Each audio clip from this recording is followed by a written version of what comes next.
Welcome back to lesson 2.2, video on polynomial functions. The very first clip already covered the leading terms test, how to tell the direction. We reviewed the notation that you used in Algebra 2 and talked about how we would use limit notation from here on forward in both pre-calc and further levels of mathematics. We are now looking at zeros, the number of zeros and turning points when you're given just the equation of a polynomial function. At most, and we saw this in our exploration, that we've had a 4th degree or 6th degree polynomial that we could have at most 6 zeros. This one only has 4. It has to do with how it turns and where its turning points are. It also would have at most 5 turning points we saw, but in this case this one has 3. So some key things to know. Turning points, those are also called maximums and minimums. Where the graph of the function changes from increasing to decreasing and vice versa, the polynomial will have at most n zeros. So if I have ax to the n plus, so here's my function, whatever this highest degree is, the number of zeros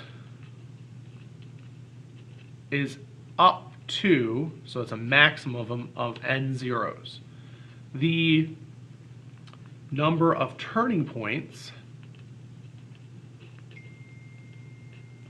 is up to whatever n minus 1 is. The zeros of the graph are the x-intercepts of the graph of a function. X equals c is a 0, x equals c is a solution, f of x equals 0, then x minus c is a factor. So they're saying if you had it in factored form, x minus c, when you solved by setting that equal to 0, you get x equals c. Okay, since you solved by setting the function equal to 0, that would be the zeros. Okay, x minus c would be a 0. It's a little confusing the way it's written, just coming out of the blue. Quadratic form. A polynomial expression is x is in quadratic form if it is written as a quadratic, au squared plus bu plus c for any numbers a, b, c, where a does not equal 0, where u is some expression of x. So what they're doing here is they're saying that this is actually called a type of substitution. When we have a 4th degree polynomial or a 6th degree polynomial, we can actually find the zeros by kind of saying, well, I don't know how to factor that, but it looks kind of like a quadratic. I know how to factor a quadratic, so this is really x squared squared. This is really like x, because x squared is like x. So in effect, if I let u equal x squared, then I can say u squared minus 5u minus 14. I know how to factor that. It's a quadratic. This is like a quadratic, but it's not. But if I divide these two by x squared and let u equal x squared, I can rewrite this. To me, personally, this is a silly method. It works really well, but I basically look at this. X squared plus bx plus c. The degree on the middle term is 1. The degree on this term is 2. If this degree on your middle term is half of the degree of your highest term, then you can factor it like a quadratic, and your factors will involve whatever term is here. So I will give you an example. This one's simple. This is something from Algebra 2. The greatest common factor is x. We're setting it equal to 0 to find the zeros. We're supposed to start by stating the possible zeros and turning points and then find all of them by factoring.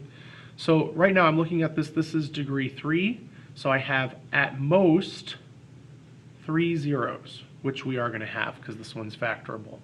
And the turning points, if you think about a cubic function, right, it's kind of like its end behaviors like a line. There can be at most 3 minus 1, 2 turning points. So 3 zeros, 2 turning points. When I factor this by taking out the greatest common factor, I have x squared plus 5x plus 4. Well, that's easy. So I have x. This is actually a quadratic, not just in quadratic form. So this is x plus 4 and x plus 1. This will become, right, I'm going to set these equal to 0. x equals 0, x plus 4 equals 0, x plus 1 equals 0. My actual zeros are 0, 0, 0, or sorry, 0, 0, negative 4, 0, and negative 1, 0, because I'm subtracting 4 and subtracting 1. This shouldn't be anything new to you. This is from Algebra 2. This next one could be a little new to you. We're going to first, it's a fifth degree polynomial. We're first stating how many zeros. Zeros we'd have up to 5, no more than that. Turning points would be one less than that degree. So we'd have 4 turning points. So up to 5 zeros and 4 turning points. When I go to solve this by setting it equal to 0, I'm going to factor out the greatest common factor of x, leaving me x to the 4th minus 5x squared minus 6. This is quadratic form. I'm going to show you the way the book teaches, which is great. Some people love it. And then I'll show you the way that I do it that I think is easier. How do I know it's quadratic form? This exponent is half of this exponent, so that's just like a quadratic, where the exponent here is on the middle term is half of the leading term's exponent. So right now, I've got this x out here. I'm going to ignore that. I'm just focused on the x to the 4th minus 5x squared minus 6. What they're saying is you really wanted this to be x, because then it looks like a quadratic. So let u equal x squared.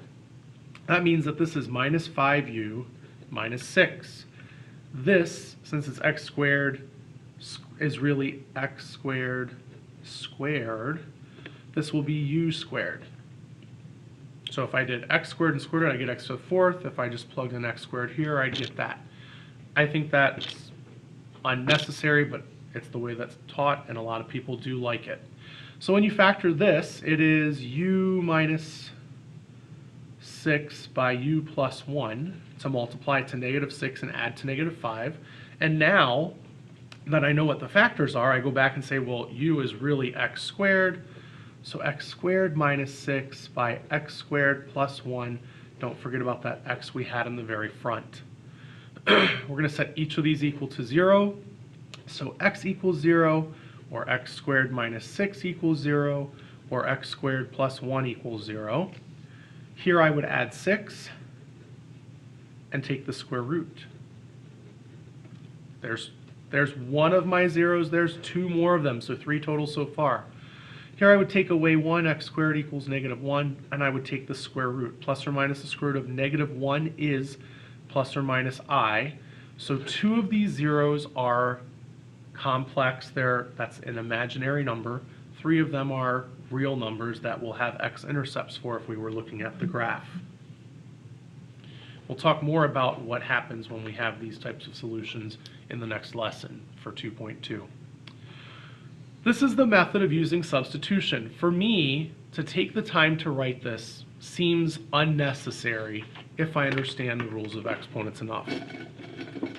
If I know that in order, so I'll show you the other way, if I know this degree is half of this, then I know that this is possible, and I simply, instead of doing x and x, have to do x squared and x squared. Whatever term this middle one is what these should be. And then I just have to find the numbers that multiply. So x squared times x squared is x to the 4th. And then for 6, it's again minus 6 and plus 1. Don't forget to bring down your x, because we have 3 factors now that we had this greatest common factor. When you set them all equal to 0, again, you get x equals 0. Again, for this one, you get x equals plus or minus the square root of 6. And again, here you get x equals plus or minus I.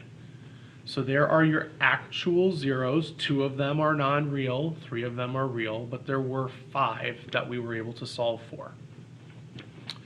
I think it's easier to do it this way, but if you like doing the substitution, there are a lot of people that I've had in my classes that prefer to do substitution. You're welcome to do that. Here's another, these last 2 are also in quadratic form. That's not actually a quadratic, right? It's a quartic equation. It has degree 4. But I can treat it, since this exponent is half of this exponent, I can treat it like a quadratic. I know that these variables can only be squared. so that when I multiply out, they'll add to an x squared term in the middle. X squared times x squared is x to the fourth. I don't have a coefficient to worry about. Factors of 3 are 3 and 1. To get them to multiply to positive 3 and add to negative 4, they both must be negative. Here, this one factors to x minus 1 by x plus 1, or you could solve it using square roots method, giving us zeros of x equals 1 and x equals negative 1.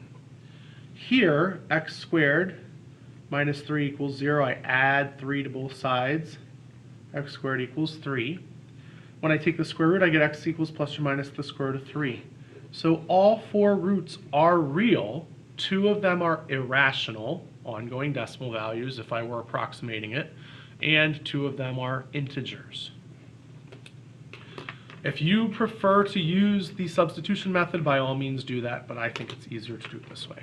I'm going to change this last problem because you will see some that are like 6 and 8. If this is an exponent of 6, for this to be factorable, this would have to be an exponent of 3.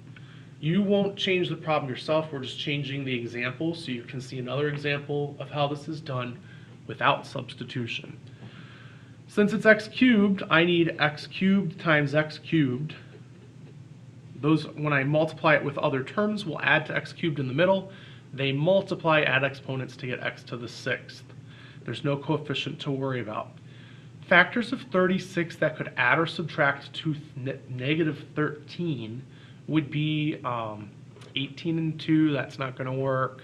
6 and 6, not going to work, that could give me 12, not 13. 9 and 4.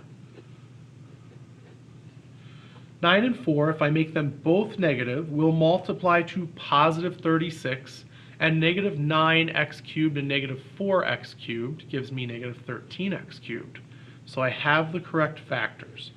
Set each of these equal to 0. I'm going to add 9. 9 equals x cubed. Here, I'm going to add 4.